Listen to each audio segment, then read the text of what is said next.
Yo, yo, yo! This is Tol BV again mga tol. Samahan nyo kami dito ngayon sa for today's video namin mga tol vlog. With my family. With my kids and my wife.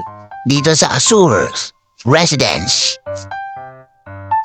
Miami Tower.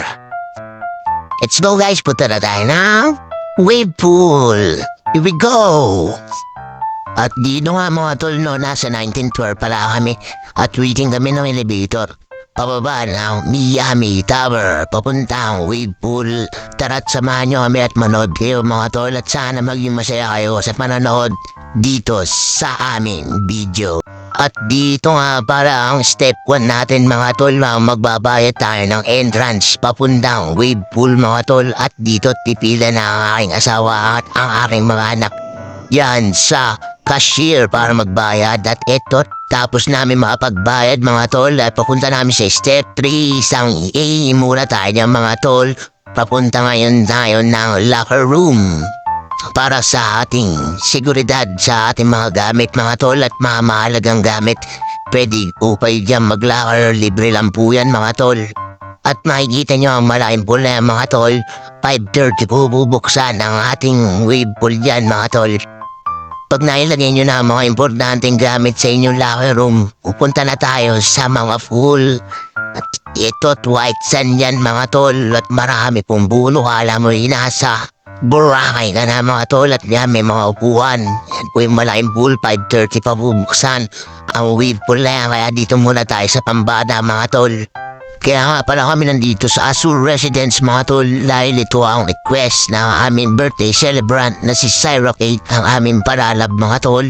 At ito ang kanyang kasiyahan at di alindana sa akin maubos ang pera mga tol. Ang importante sa akin ay maging masaya ang aking pamilya mga tol. At dito at nagbago na isip ng mga anak ko mga tol na ayaw na nila sa mababaw na tubig mga tol. At dito't pupunta namin sa malaking pool at sa part na to mga tol bawal tayong magsambay ng mga basang damit, basang tuwalya dito ko't may lagayan po yan mga tol.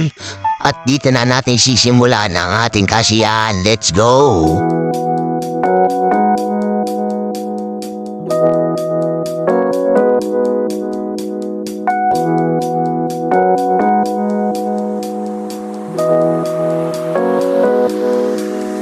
It's been raining in Manila, hindi ka ba nilalamig?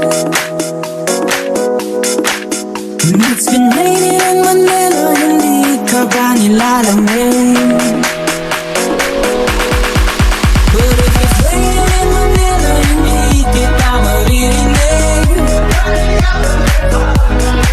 So I'll be waiting in Manila kahit di ka na babalik. Maulan ba sa inyo pag bumubuhos dito? Paumanhin at mukhang hindi ko